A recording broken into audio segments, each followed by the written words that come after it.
Hey everyone, and welcome to the Three Gun Show. This is episode 266, and I am your host, Dave Hartman. This week's guest is former member of the AMU and current captain of Team Glock, Shane Coley. Shane plays at the top of the USPSA limited game with a polymer pistol, and in this episode he reveals how he does it. I'm pumped to have Shane on. This has been a long time coming. I've wanted to have him on for some time now, and we finally got him. So this is a good one. You're going to enjoy it. Plus, we get to hear about Shane's time in the AMU, the most important thing he learned, and, of course, his plans for the future. So as I record this, I just got back from the Wisconsin Three-Gun Championship, which was a really fun match. AMAX, Adam Maxwell, and I have talked about this on the show before, but having a strong shooting culture really makes matches a lot of fun, and Wisconsin definitely has a growing practical shooting culture via USPSA, three-gun, the whole deal. The match was just a really great time. The stages had a ton of options, including a lot of start anywhere with any gun type of stages, and the people enjoyed it. All the feedback I got was positive, so that was great to hear, and I just can't say enough about it. I'm definitely going to shoot it again. Wisconsin Three-Gun Championship, if you didn't shoot it this year, definitely put it on your calendar for next year. It was a ton of fun, and the crew really did a wonderful job with the match. Vortex Optics and American Defense Manufacturing were the title and presenting sponsors of that, and you know how they are. They did it over the top. It was just a great match. So look for that one when it comes around next year, Wisconsin Three-Gun Championship.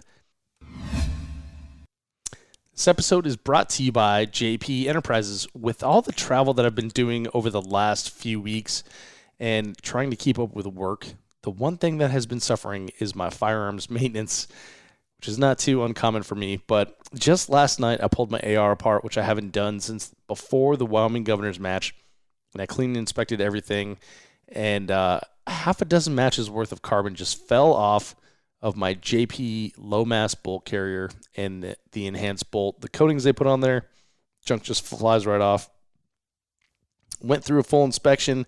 Nothing looked any worse for wear, so I reassembled, lubed it up, put it back into my flight case, so it was ready for this weekend's travel, which I'm going to Phoenix for a Keith Garcia Champions Are Made in Practice class, which I'm really excited about. So having gear that you can rely on is paramount in this game, which is why I'm incredibly proud to run JP Guts in all of my rifles. If you're in the market for some AR upgrades or a complete rifle, check them out at jprifles.com. And last thing before we get started here, I haven't asked this in a while. If you enjoy this type of content, tell a friend. Help a buddy on the range download a podcast app. Show him how to subscribe, or her. Spread the good word of the shooting sports by helping us grow, and everyone will benefit. Now, enjoy this interview with Shane Coley. Shane, welcome to the show. Hey, man. So glad I could be on here. I'm happy to have you, Shane. So we've been trying to connect for a while, and we finally were able to do it. And my first question here is going to be to settle something that I've got like a little axe to grind with several people out there. Is it Coley or Cooley? It's Coley. I win. Yeah, I've been getting Cooley my entire life, man. I bet you have. Yeah, see, you obviously know Benny Cooley, right? So I look at that, I'm like, that is obviously Cooley. This is obviously Coley. And I swear I have this conversation at least once a month. Well, funny story about Benny Cooley is I was at a match probably 3 or 4 years ago, and this guy walks up. We're shooting a stage, and him and I chat for a minute, and he's like, "Man, how's your dad doing?" I was like, "Oh, my dad's doing well. He still shoots some matches here and there, and or my family's coming up for the holidays, so he's doing really good." And the guy looks at me. He's like, "Yeah, man, I haven't seen Benny in years." I had to start laughing, and I was like, man, Benny's not my dad. He's a totally different person. My last name is Coley, not Cooley. And he was like, oh my God, I'm so sorry. Oh man, I bet he was embarrassed. I've always loved that story, especially when people bring up Benny. That's hilarious. Oh, now, have you talked to Benny? Do people call him Coley? Ask him how his son is? No, I don't think so. I think everyone gets his name right. It's probably the thing where you're like the second guy to come in, you know? Yeah, exactly. That's awesome, man. Well, thanks for clearing that up. I think I just won $1 in that one. So let's get into your background a little bit here, Shane. So as long as I've been paying attention to shooting sports, you've been a player in the game. When did the shooting sports become part of your life? Well, my dad was a career law enforcement officer. So I've been on the range shooting since I was probably 7 or 8 years old. But when I turned, I think 13 or 14, he started taking me out to some local USPSA matches, and I enjoyed it. It was really fun for me, but my heart was still completely sold to baseball. So, I spent the next couple of years focusing on baseball, and then probably towards my senior year of high school was when I really committed to shooting and realized that this was the career path that I wanted to chase. I'd been watching, Travis Tomasi, Max Bichelle, Chris Tilley, Todd Jarrett, following all the top guys, back then. And that was the career path that I wanted. I looked up to those guys. They were major influences in my shooting and how I trained and prepared. And those were the guys that I wanted to be like throughout my shooting career. So luckily was able to link up with the Army Marksmanship Unit and get a connection in there. And then, everything worked out as far as that's concerned. I was offered a job. So spent 7 years with AMU and loved every minute of it. Working with the guys the camaraderie was incredible. Being able to train with the guys was awesome. I got to work with Travis for a handful of years before he went to Paraordnance and then Remington. Daniel Horner was my squad leader for many years. So being able to train with him and learn from him was an awesome experience.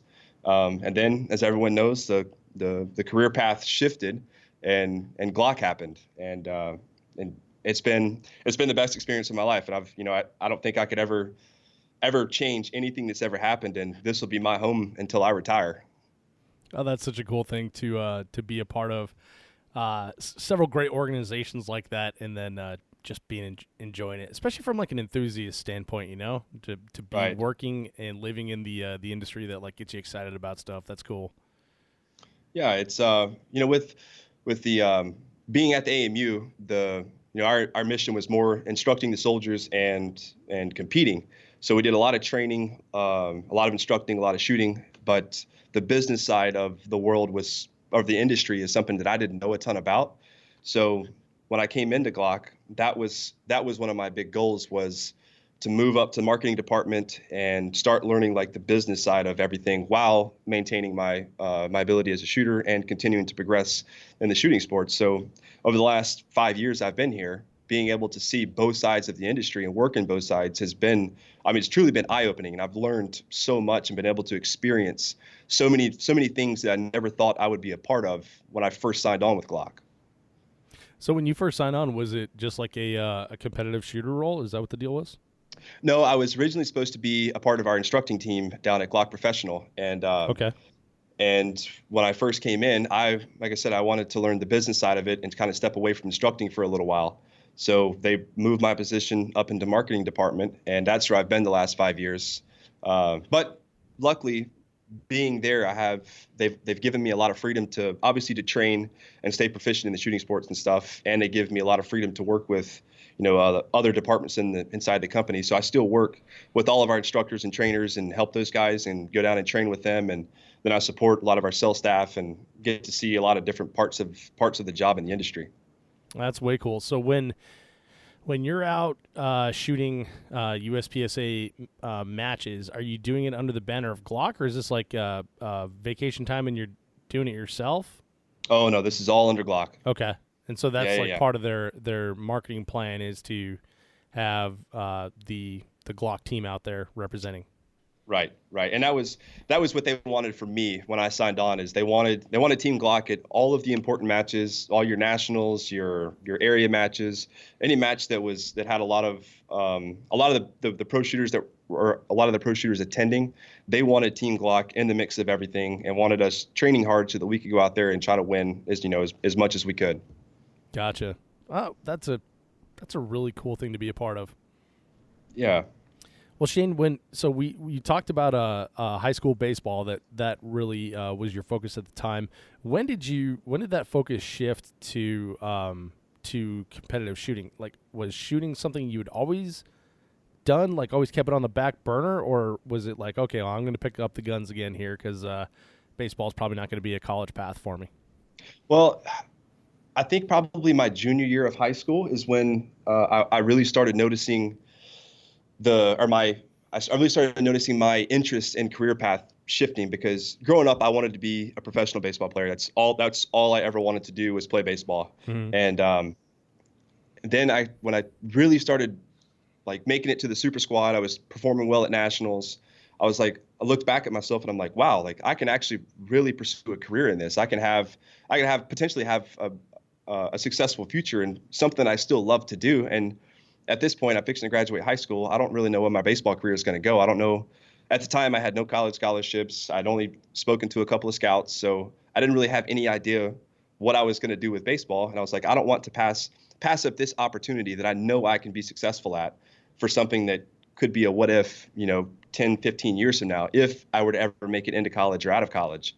So I had to make a hard choice, and I ended up giving up baseball after high school. But at the end of the day, I look back over the course of my career, and I couldn't have made a better decision. Yeah. Yeah, it's funny, like that one small choice, or I guess that turns out it was a big choice, but that one big choice could have like completely changed like the trajectory of your life. It absolutely. And I've seen some of my best friends growing up shooting that, we were supposed to be the next big things. We were going to be the next Max and Travis. And they chose a different career path, and they went to college and wanted to try out all this new stuff. And then they're no longer in the shooting sports, and they've tried to come back and they've tried to get back into it, but they're so far behind everyone else now that it's hard for them. And the success that they used to have, they don't really have as much anymore. So no, that could have easily been me had I made a different choice than what I did. Mm-hmm.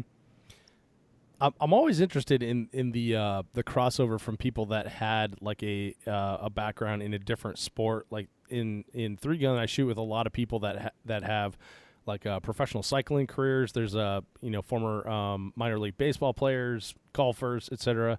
Do you think that there's some sort of advantage to having like the discipline drilled into you in like a high level baseball career and then transitioning into shooting sports?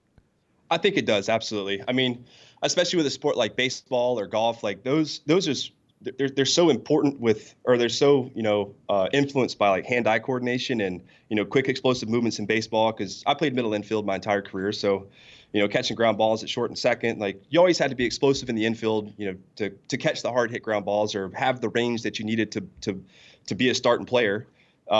And then just the training itself, like having the discipline to, show up early for practice, stay late for practice, always give 100% effort in practice. Like that was always drilled into how I trained in baseball, how I practiced in baseball. And then all of the athleticism, the hand-eye coordination, and the mental discipline to push myself every day in training, all transferred from, my athletic career into the shooting sports. Is that something that you still do today? Do you have like a very regimented training plan? Absolutely. I usually wake up every morning. I document whatever I want to accomplish for the day, because I have to be in the office usually until lunch. So I come in, I have a dedicated schedule of what I want to accomplish, and at 12 on the dot, I'm leaving to go to the range. And then I have a plan of exactly what I want to train at the range. Granted, depending on how I'm shooting, I deviate from the plan a little bit if I need to work on certain other fundamentals. But as soon as I finish that, I'm back at the house. I built a garage gym, so it would ease my workout schedule as far as not having to travel to the gym all the time, or on travel days, not having to get up at 5 a.m. to go to the gym. I can just walk downstairs and go in my garage. But I follow a dedicated plan in the gym, and everything I do has got a purpose behind it. It's not just walking out and either putting bullets in a berm or just picking up a barbell. So when you're talking about your training plan, when you're going to the range every day, do you sit down and create that training plan yourself, or do you have like a coach that you work with? I do it all myself. So how do you write that plan when you're sitting down? Like, do you look at it like a monthly program, a weekly program, or do you look at it like a quarterly or yearly program? It's almost like a day or weekly program. Like Okay. I'll start it at the beginning of the season. I'll write up a big program of what I want to accomplish. And then once I shoot my first match, I come home and I take notes on how I performed, what my weaknesses were, what my strengths were, and then I'll build a new plan based off that match. And then I'll go and train, whatever weaknesses I had. I'll maintain whatever strengths I had, and then I'll go to the next match, and I'll come back and I'll document again whatever I did well in, what I was not well in, or didn't do well in, and then I build a new plan. And then how I'm shooting during that day for that training plan, I'll deviate from that plan based on how I'm performing. So if I'm doing really well at my weaknesses and all of a sudden my strengths start to suck, then I'll deviate from that plan and start focusing on the strengths again, and working on some speed or reloads or movement or whatever the case may be. And then the next day I might hit back up on the weaknesses to see if I'm still maintaining those strengths. So the plan always changes, but it's always very structured in what I want to accomplish. Got it. Now, when you're talking about your strengths and your weaknesses, are we talking about like dynamic match things, or do you focus primarily on fundamental marksmanship type stuff? I focus a lot on the fundamentals. I've always been a very simple person when I go out and train, just because, if you break down a stage, almost every stage you shoot is just a group of drills put together. So, you move into this position, you shoot 4 or 5 targets. That's one drill. Then you move into your next position, you shoot 2, 3, 4, however many targets. That's another drill. So I'll break drills down into that and focus on that, and then I can practice on my movement coming into position, leaving positions. I can do loads in between positions. But my training is very fundamental focused. I want to very disciplined on the trigger, very disciplined on the sights. My accuracy has to be like 95% at all of my training sessions, or I have a panic attack. But I'm very, very, very focused on all of the fundamentals, because at the end of the day, mastering the fundamentals is how you master everything else. I like that. Now, when you talk about each stage can be broken down into a set number of drills, do you actually do that? Like take the, you were talking about taking the breakdown of your previous match. Do you formulate your next set of drills for the next cycle or the next week based on those specific things that you did in the previous match? Oh yes, absolutely. So like any stage that I have either penalties in, or I get hung up on a piece of steel, or I shoot a bunch of wild shots at a target or something like that, I'll remember that target array and how I came into position, what I was doing, and then I'll go set that up at home and see why I shot like that. What was going on that forced me to shoot 3 or 4 shots at a piece of steel, or have a miss on, this headshot at 10, 15 yards? Like, what was I doing that forced that mistake? So then I'll take that array of targets, and I'll set up a small drill that almost mimics or replicates what I was doing in that stage, so that I can train on that again. So if in the next match or in the future I encounter that type of target again, or that type of array again, or in essence, that kind of drill again, I know I've trained on it and I've seen it before, and I know exactly what I need to do to be successful during that portion of the stage. I gotcha.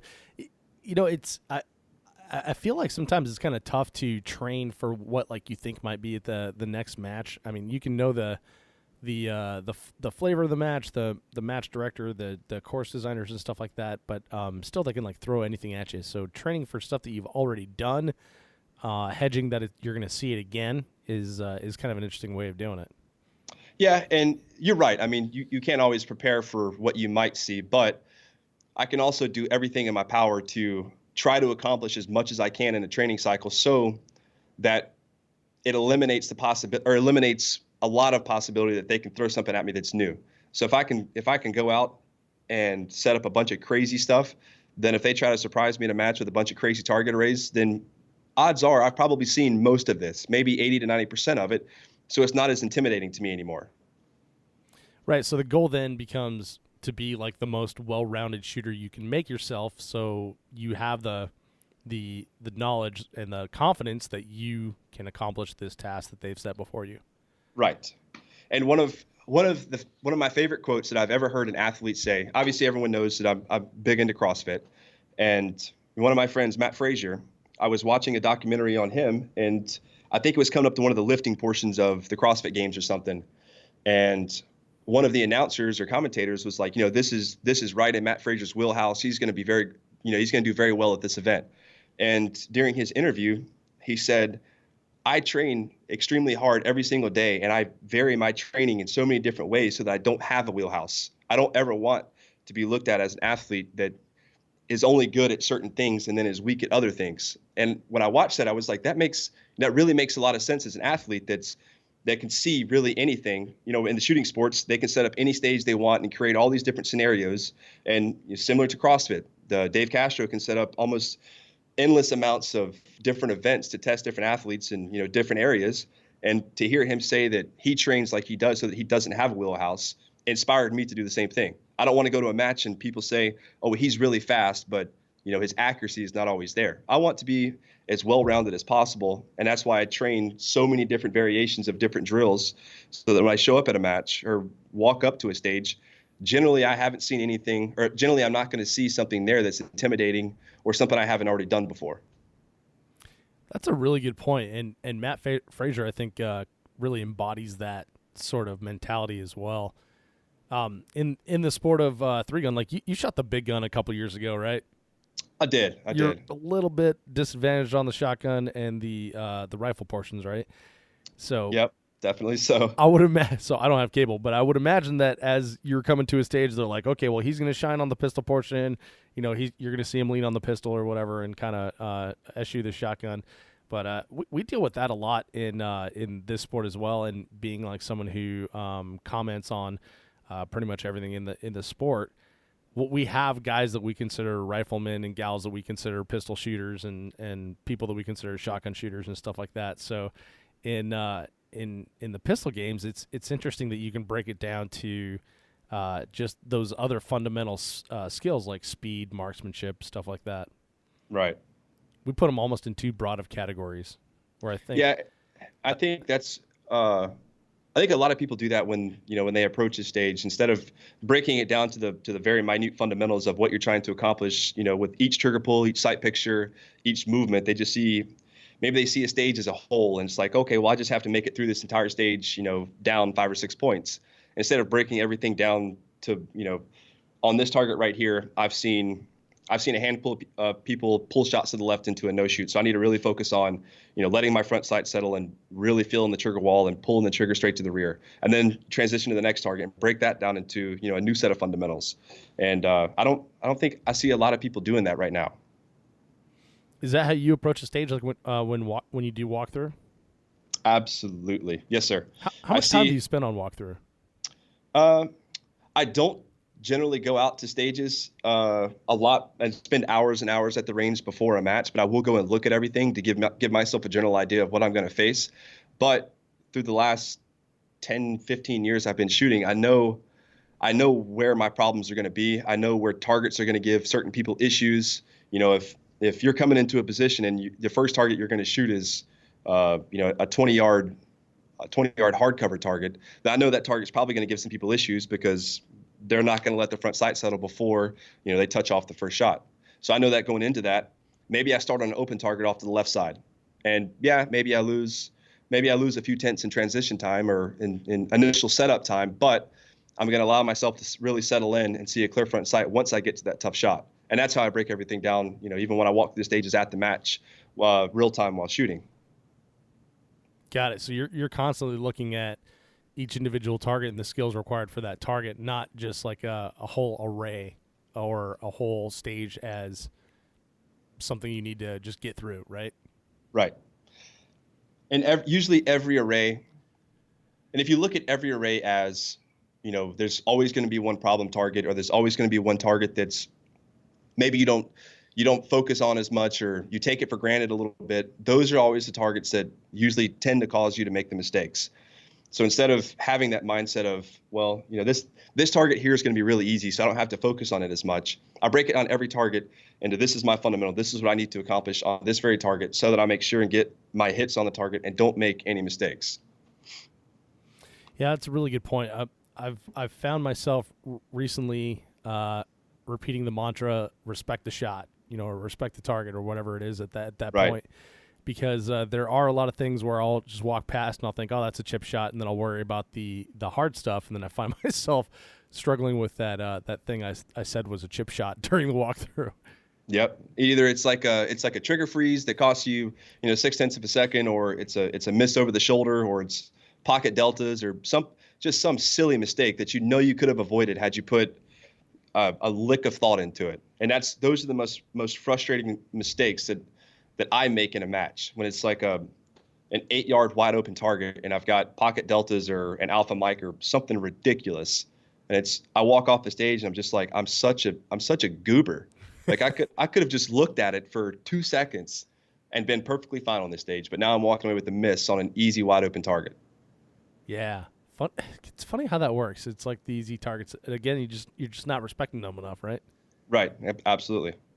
Well, let's back up just a little bit here and talk about your time in the Army Marksmanship Unit. So along with all the training that you did of the other soldiers, you were required to compete in matches at a high level, right?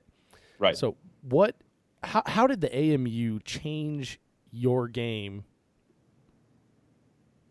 for good? Like, what was it about the AMU? And maybe you can give several specific examples, but what was it like being in the AMU during that time, and what are some things that you take with you today when you go to matches? I think probably the top 3 things is, leadership, discipline, and mental management. Obviously being in the United States Army, period, you had to be a disciplined person. We were very, very regimented on time, so everything was scheduled.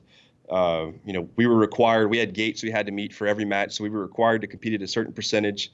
And if you failed to meet said percentage over a course of a certain amount of matches, then you would come under a review and potentially you could lose your job. So you were always being pushed to get to that next level and be the best that you could possibly be. And in the AMU, just outside of the action team alone, you've got Olympic gold medalists in other disciplines like skeet shooting, trap. We had gold medalists in Olympic air rifle.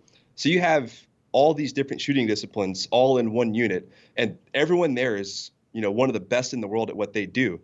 So being able to be around those type of athletes and that kind of discipline, it rubs off on you. It motivates you to be better yourself. You don't ever just want to show up to work and just be good enough for the day. You want to be the best for the day. And then growing up through the ranks and having to help develop new guys as they came onto the team, that taught me a lot of leadership and how I can help lead myself and lead the team that I lead now and give them the tools that they need to go better themselves in not only shooting, but just the rest of their career and life. And then just the mental management of it, being able to handle the pressure of always training next to the guys. Every day out there was a competition for us, whether it was, goofing off on the long range bay, shooting clay targets off the berm, or actually training for our next match. Everything was a competition. So being able to handle the pressure on the range in front of all of your friends, all of your coworkers, and then even doing demos in front of VIPs or generals or, post commanders that would come out, there's always pressure involved in that. So when we take those things to the range, take them to a match, you felt that pressure before. You know how to handle it, you know how to deal with it, and you know how to make it useful for you so that you're successful, even when you're shaken before a stage starts. Yeah. So the idea is like, if you can perform for a general, then you can perform at a match, right? Exactly. Interesting.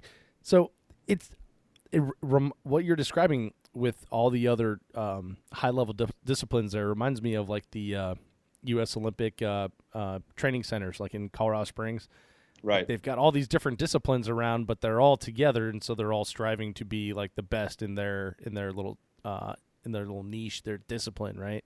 Right. That's pretty cool that the Army has that available. And then, following the Army Marksmanship Unit on Instagram, you get a little peek of like all the different disciplines that they have, and there's constantly something going on. There's like a ton of people competing at high levels in every shooting sport that you can imagine. Yep. And I mean, it was always friendly competition between all the teams, and every team wanted to be the best team in the unit or have the most wins in the unit. So, whenever another team would go out and win a gold medal or win a championship or a World Cup or service match at Camp Perry, then we always wanted to go win too. We could come back and tell the commander that, hey, our guys just won, Open Nationals or IPSC Nationals or, whatever championship we could find. We always wanted to be the best team as well. So always having that strive to compete against each other. I mean, it pushed us. Every day was, like I said, it wasn't just being good enough for the day. It was always wanting to be the best for the day. Yeah. Yeah. That's way cool, man. That's so awesome. So you mentioned that you had like requirements, percentage requirements over a season, right? To compete at. Did you find that stressful to have those requirements on you, or was it motivating? How did you deal with that? It was both. Initially, it was stressful because there's always the question in the back of your mind especially when you're young, if you can actually accomplish the requirements that they have. But then at the same time, once you start to train and practice and you start excelling and meeting your requirements, then it shifts to motivation because you think, okay, all I have to do is show up to work every single day, do my job and train and give my best effort, and I'm going to be successful. Granted, everyone has their bad days. No one can be perfect or the best for every single day, but you can always give your best effort. And I knew as long as I showed up every day, gave my best effort, and did everything I could to be successful, then I would never have to worry about those requirements being an issue for me. And all the rest of us felt the exact same way. We all pushed each other every single day, and we were all such good friends that if we knew one of us was starting to slack or one of us was not doing well or having some issues, then all of us would drop everything we were doing and we would help each other. We would support them. We would go out and train with them. We would offer them advice. We'd do whatever we could to make sure that everyone was successful. And that alleviated a lot of the stress as far as not meeting all the requirements. That's way cool. So it's oh man, to have that type of community around you is got to be incredible. People want to see you succeed as much as you want to see them succeed. And that's some of the camaraderie that I love and I miss not being there anymore. And I still keep up with all the guys. We still talk almost every single day. So it's awesome to see their success, after I've left and see them still doing amazing things on the range. But, just having that motivation from each other and that push and that constant effort from each other to always want to see you succeed and be the best you can be was an awesome feeling because I struggled. I had my bad years, and like I'm sure many other shooters have. Daniel Horner dropped everything he would be doing to come out and train with me. And he would video me, he would watch me, he would coach me. And then we'd go to lunch or dinner and we would talk mental management. How are you feeling mentally? Are you stressed out? Is personal things going on? Like, what can I help with? And that's how all of us work together. That's so cool, man. It's great to have that type of community. I think that's probably one of the things that I don't hear enough about the AMU.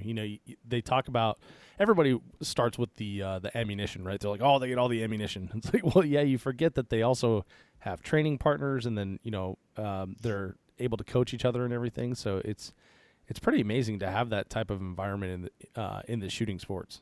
It is, and that's why even John Browning and Jacob Hetherington, they're like the USPSA guys right now. And almost every match we go to together, we always try to link up together. We talk about stages together. We talk about the match together. And even though me and John, we're like the biggest competitors in limited right now, we don't hide anything from each other at all. We don't withhold stage plans or anything. Like, I want John to be successful just as much as John wants me to be successful. And that's what makes shooting against each other so fun, because we want the best for each other and we want the best man to win on that particular day. You don't do that move where you give him a fake stage plan and hope he fails? Oh, I would feel so guilty if I did that. Yeah. I don't think I'd be able to sleep at night. Well, that's good to know. Well, you mentioned that you had, up years and down years. Can you think of like in your shooting career, and maybe specifically during your time at the Marksmanship Unit, like a failure that you had and how you overcame that failure and built upon it to become even better? I would think probably one of my hardest couple of years actually, was when I first started shooting at Glock. The first 2 years on the team were my two hardest years in the competitive world that I've ever had. Stressful. I didn't feel like I was being successful. I felt like a failure. And, really the reason is I shot the World Championship, the IPSC World Championship in the United States in 2014, and I lost to Max Michel by 1.2 points. It's like one of the closest world shoots in history, if not the closest in history. Wow. So I was a point away from being a world champion shooter at 23 years old, 23. So the very next year I sign on with Glock. I come on as their new team captain. And, in my mind, mentally, I'm like, I'm one of the best shooters in the world. I just lost by a point, so I'm going to do great things here. And I didn't. My first nationals at Glock, I was, I think, like 14th place, and I had never placed out of the top 5 in my entire AMU career. And then the next year was the same thing. I was shooting penalties left and right. I was making a ton of mistakes. I didn't really know what I was doing shooting-wise to be failing so bad. And it was so stressful. I thought I'd made a terrible decision. I was afraid Glock was going to fire me. I couldn't sleep at night. And then I just had to wake up one day and be like, you know what? I can either sit here and sulk in my own sorrows and accept that I'm not doing well and let myself become a failure, or I can go out to the range and I can practice. Because the gun was harder to shoot. The trigger was different. The shooting iron sights over a dot was completely different. The recoil was different. Everything was different for me. And for a while, I was afraid of it. I was afraid to face it and go out to the range and suck, essentially. I would always go to the range and I would practice the easy things, the things I could be good at with a hard gun to shoot. So I always felt good leaving the range. But when I would perform at a match and have to face the hard things I was avoiding at the range, it showed. And I'd walk away from matches with 10 to 14 misses. And it was completely demoralizing. But once I woke up one day and realized that I'm going to have to face my fears, face the things that I'm terrible at, and go out there and suck for a couple of months before I can actually be successful, that was when everything shifted. And that was when all of the pieces started falling together. I started understanding how to see iron sights, how to manipulate the trigger, how to manage the recoil, how to really shoot the gun and be successful with it. And ever since then, it's just been dedication. Every day is a new day to be better. Every day is a new day to go to work. And I still have my rough matches, my bad days, but every day I'm motivated to wake up and go be better. I want to be the best shooter I can possibly be with the Glock, one of the best shooters in the world with the Glock, because people think it's not a gun that can compete, and I'm here to prove everyone wrong. And we see a ton of them all over the ranges everywhere, all over the nation. Everybody's got a Glock. I always joke that I've got a pillowcase full of Glocks, and it's kind of true. But Shane, you were talking about mental management earlier. Just the not being able to sleep, putting the stress on yourself of like, I think I might lose my job and stuff like that. That had to be just its whole separate animal to deal with, other than just like the mechanics of the gun and teaching yourself to shoot iron sights. How did you end up dealing with that? I dove into a lot of books on success stories of different professional athletes, some like Champion's Mind, mental management books that really helped clear my thoughts and helped me handle the failures, handle the pressure, understand that even if I do make mistakes or if I do fail in certain aspects of the shooting or training, that at the end of the day, everything is going to be okay. I'm not going to lose my job. Glock knew that there was going to be growing pains. I was a new guy coming onto the team. I was a guy that hadn't shot a Glock in 7 or 8 years. So they knew that there was going to be a transition phase for me. And when I came in, I wanted to be the best right off the get-go because of my performance at World Shoot. And when I was walking through my transition phase, like I said, I put a lot of stress and a lot of pressure on myself, and I was terrified every day of walking into work one day and being like, well, this is it. I got to find a new job. But that was never the case from Glock's end. And once I realized that everything was going to be okay, as long as I wake up every morning and put in the work that is needed and face my fears, then I am going to be successful and I'm going to accomplish what I need to accomplish. It seems like we always, or at least I find this for myself, we always make things bigger in our head than they truly are, and it sounds like that's some of the stuff that you were dealing with thinking you're going to be losing your job. It's like, instead of just having that conversation that could have mitigated it, you let it get to the point where you weren't able to sleep and it was affecting your shooting, Right. And I've always been a big overthinker. And, I dive off into my own head and God, I get sucked down a wormhole, and there's no telling what I might think of. Dude, welcome to the club. And, I would think all these different things, and I didn't have, none of it was ever true. I blew this, I wouldn't say I blew the situation out of proportion, but I made it something bigger than what it needed to be. And the more terrified I got of it, of, all the fears of not being successful, the more I tried to avoid it, because I was honestly afraid to face it, because I knew I wouldn't be good at it. I knew I wouldn't be good with the gun. I wouldn't be good at training on the range. So I avoided it. And the more I avoided it, the more it built, until finally one day I just looked at myself in the mirror and was like, if you want to do this, you're going to have to step up to the plate and face your fears. You're going to have to walk out to the range and shoot 20-yard headshots until you puke. I mean, that's just what you're going to have to do before you're going to get good with this. And I faced them all, and it's paid off. So what did you learn from that experience? To never step away from a fear. If I have something that I know I'm not good at, or something I'm afraid of, walk up to it and face it head on. Because at the end of the day, you're going to win. You're going to be successful. And as long as you face your fears, you do what you know you need to do, and don't step away from the things you're not good at, you're going to be successful. If I know that I'm struggling at shooting 20-yard targets stronghand, instead of going to the range and shooting 10-yard targets freestyle, I'm going to go out there and I'm going to shoot them at 30-yard stronghand. I'm going to make it even harder, because I know that's something I'm not good at, and I'm not going to be afraid of it. And then I'm going to get really good at shooting targets at 30 yards with my stronghand. And next time I see 20-yard targets in a match, I'm going to crush it.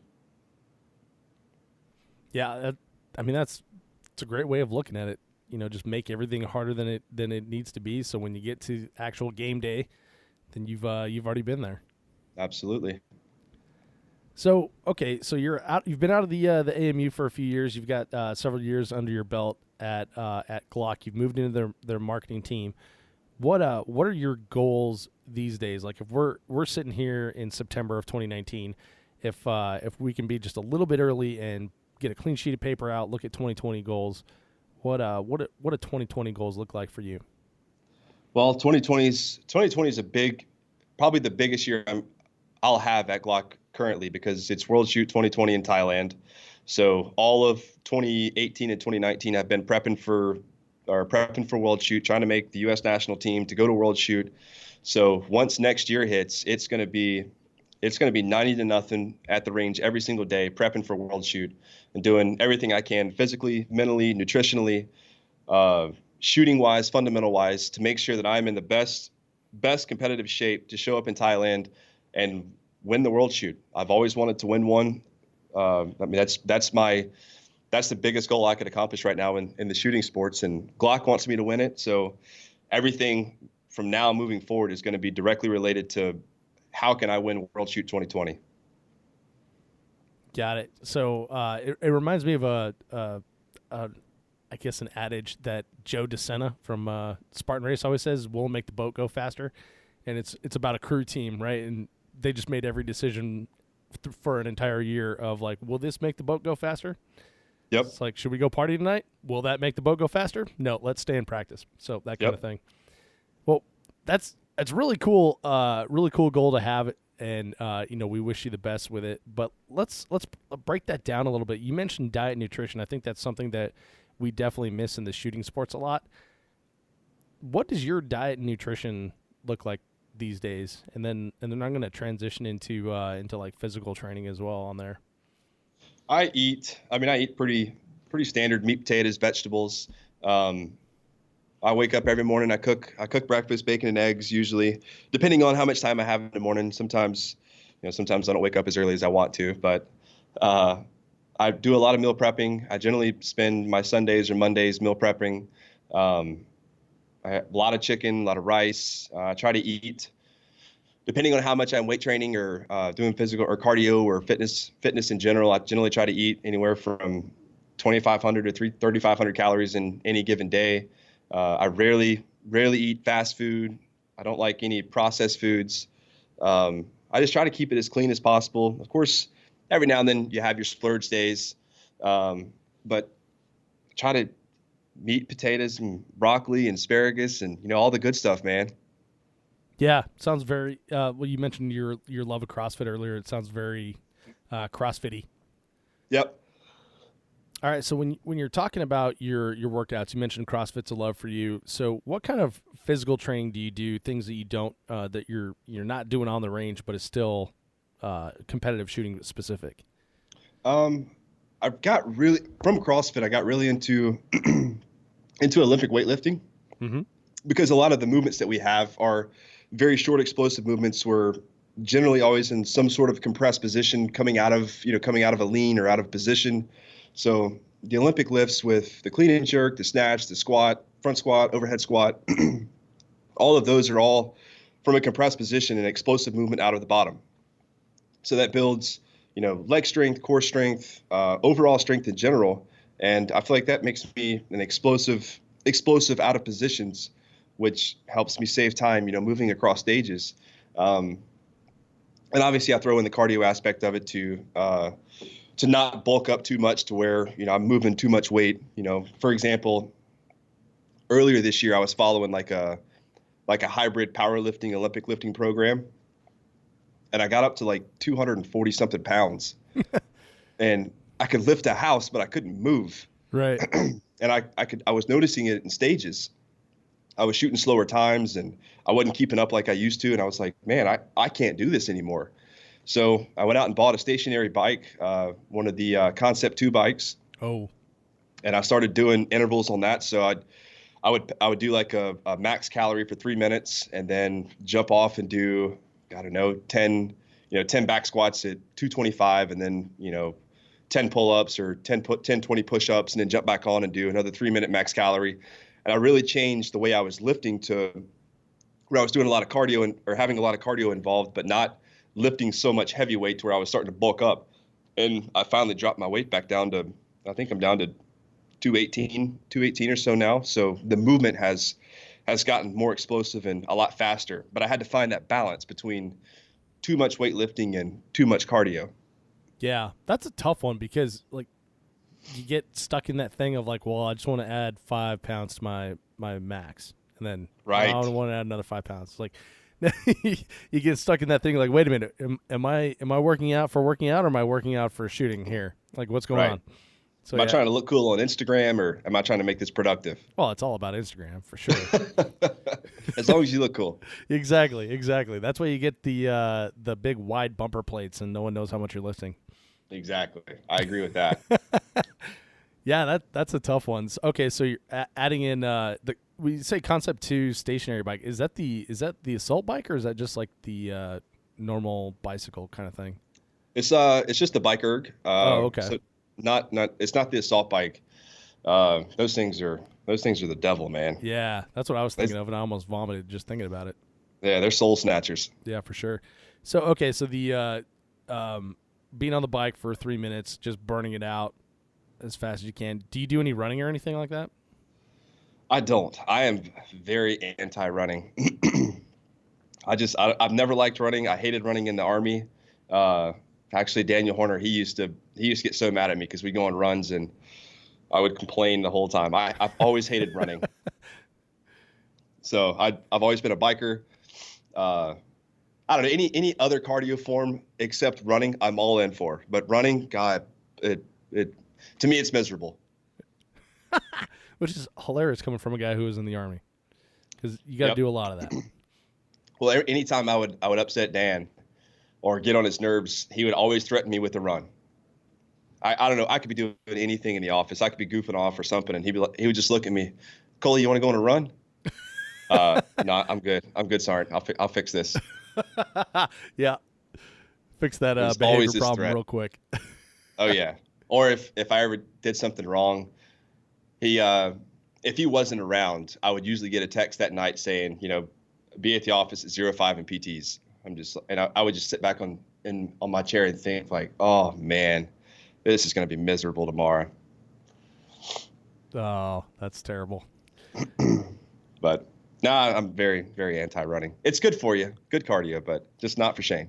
Yeah, I don't know, like if it's really that good for you, like as far as good for your joints. And I want to. So it's probably not a good question for you because you're anti-running, but I really would like to see some sort of study for the type of stuff we do. Like, I think that you could probably do better with repeated 40-yard dashes rather than just doing like 4 miles or something like that, you know, as far as your training? Now, sprints I'm on board with. Okay, let's talk about that then. I'll do shuttle sprints. I have, in my neighborhood, I have a stop sign that's about 60-ish yards away from my driveway.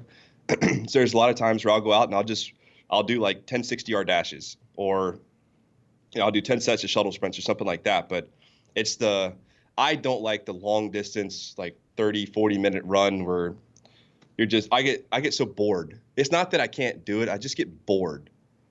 Like, people are like, man, I go for this 5-mile run and I get lost in my thoughts and it's so relaxing. And I get 2 minutes into a run and I'm just like, I've thought about how to solve all the world's problems 20 times already, and I'm just bored. So with a sprint, like, at least with a sprint, it's quick, it's easy. I'm out of breath really fast. I know I'm getting good exercise in right there at the very moment. I don't have to go run for 35 more minutes to get a decent workout in. And I can come back in and I can build all these different workouts. Like, I don't know, I could do 20 burpees and then 2 sprints, or 20 burpees, 20 calories on my bike and then go for a sprint. I can incorporate it into so many different things without being out on the road running like a goofball for 45 minutes. Right. And I feel like that type of exercise translates better to what we're trying to do in practical shooting anyway. Right. And I agree. And like I said before, everything we do is all explosive movements. So if I can be a really good sprinter, if I can do really well at shuttle sprints and have really quick feet, be able to accelerate fast and slow down fast, then that's, like you said, very beneficial in what we do as competitive shooters. Definitely. Now, are you going to be changing your program at all leading into World Shoot here, or do you have that all pretty much dialed away? I probably will add some volume to it. This year has been a little, not off year, but it's been a kind of find a happy medium year. And now that we're towards the end of the season, I feel like I've pretty much got my programming down where I want it. So going into next year, I'll probably increase in volume in certain areas with cardio and some weightlifting, and instead of doing more weight, add higher reps or higher rep counts, just to keep the muscular endurance where I need it to be, especially for World Shoot, where it's a 6-7 day match. And I want to be able to endure all of that and not be tired, every morning I wake up. Yeah, that's definitely a consideration. I find a lot of people. So in 3-gun, we generally have like 2-day matches. Sometimes we have 3-day matches, right, with more stages. And on the 3rd day, I see a lot of people dragging. And I feel right, and that's what I want to avoid. Yeah, especially over a World Shoot where it's many more days and many more stages. Well, another thing too with fitness is, this is something that JJ Rakaz and I talk about a lot. It's not just, and I give JJ a hard time all the time, for having beach muscles and doing his bicep curls and whatever. we always have a good time with each other. But being physically fit is not just being able to lift a lot of weight or having a 6-pack or anything like that. It's also mental clarity.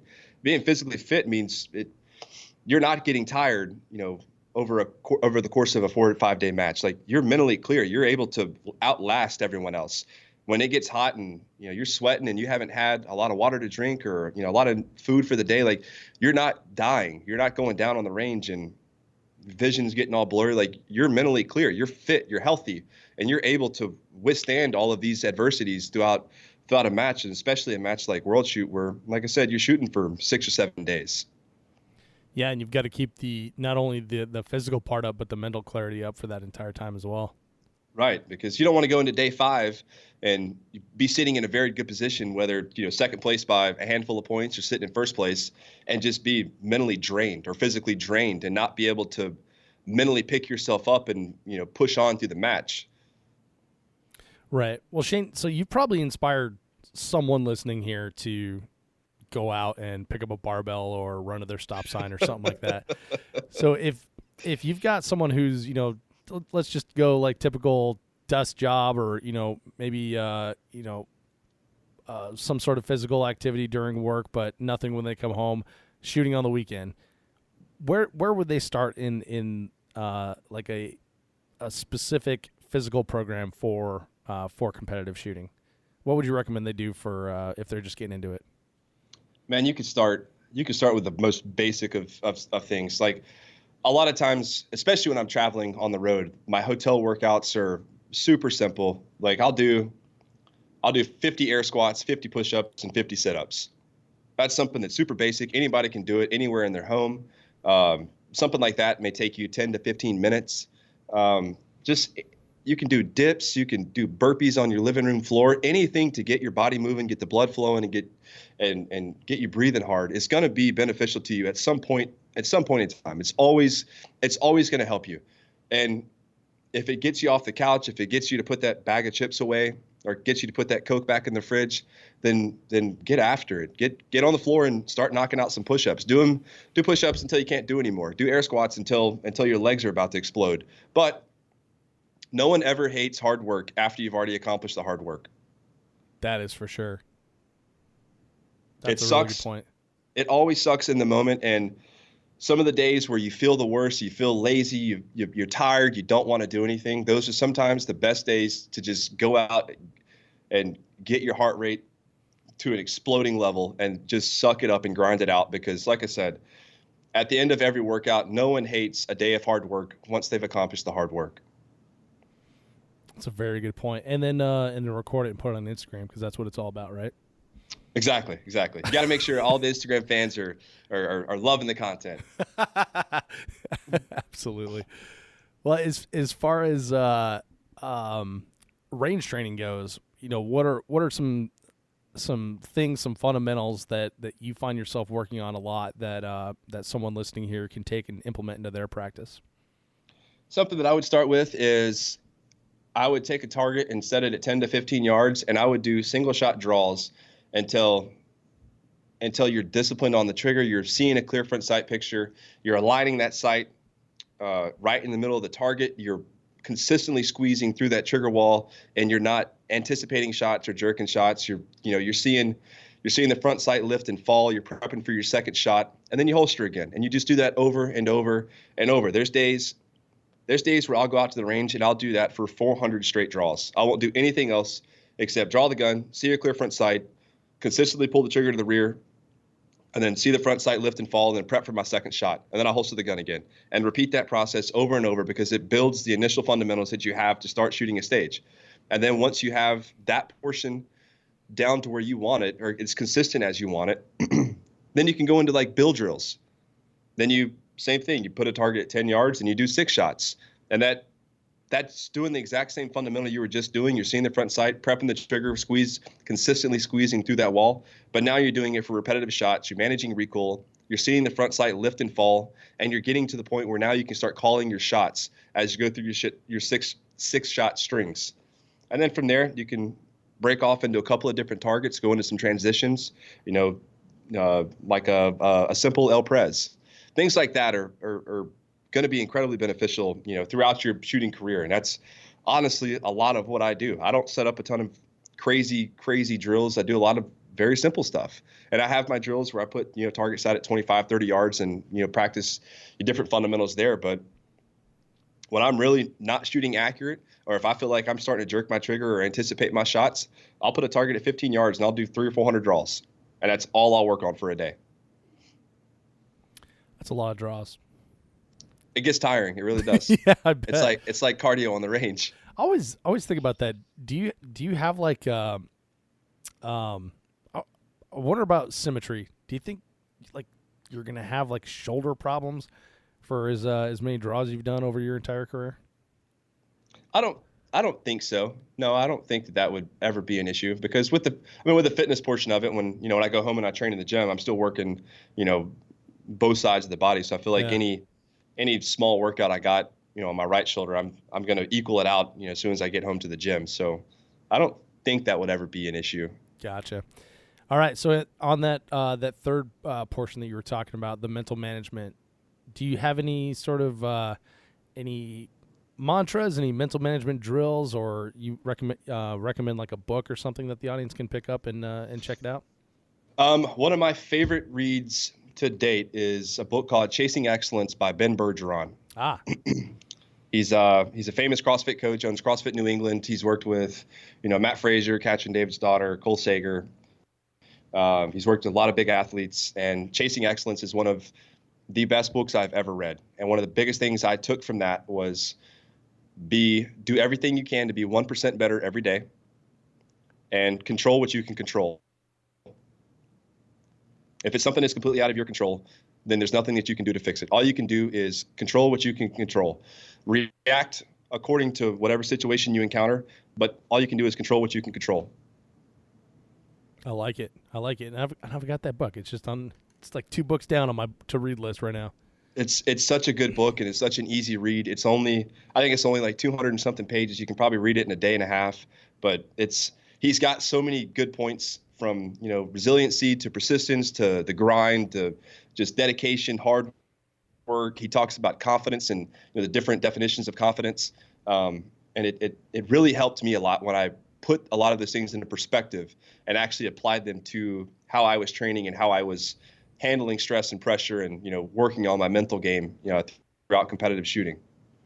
Nice. I like that. Okay, cool. I'm definitely gonna bump that up then in the reading queue and check it out. All right. Well, yeah. Shane, we've gone a lot of we've covered a lot of ground here in your career, and I appreciate your time and taking the time out of the day here to chat with us here on the 3 Gun Show. All kinds of actionable things from our talk here. If people go back and listen to this again, they're definitely going to be able to come up with a training plan for themselves, like you make for yourself. Do you have one final thought, one piece of advice, something that you want to leave the audience with today? Be disciplined and go out and face your fears. Like I talked about earlier in the show, I spent a lot of years avoiding what I wasn't good at, avoiding what I was afraid of, and it led to a lot of stress, a lot of sleepless nights. And the easiest solution is just to face it. Like I said a second ago, I can control what I can control, and I can control my reaction to a fear. I can control how I respond to something I'm not good at, something I'm afraid of, and I can go face it head on, and I can be a disciplined shooter, a disciplined worker, a disciplined person, and dedicate the appropriate time to face that fear and no longer make it a fear, but make it something that I'm excited about, something I'm good at, and live my life that way. That's not just related to the shooting sports or training or weightlifting or anything. It's your everyday life. From school to business to starting a business, whatever the case is. As long as you face your fears, you get up every morning, you want to work hard and win the day, you're always going to be successful. I love it, man. That's a great final thought. Shane, this has been a lot of fun, man. I really do appreciate your time in chatting with me here on the 3 Gun Show and sharing your experience with the audience. Thank you for sharing. Man, I really appreciate the opportunity to be on the show. I obviously had a great time talking to you today. I love it, man. I'd love to have you back on in the future. Hang in with me here just a moment. For everyone listening, links to everything that Shane talked about in the show notes. We'll see you on the range. Thank you for listening to the 3 Gun Show, and thank you to the people that support what we're doing over here, including Vortex Optics, IWI US, JP Enterprises, and the 3 Gun Show patrons. Couldn't do it without you. Definitely appreciate it. I'll see you on the range.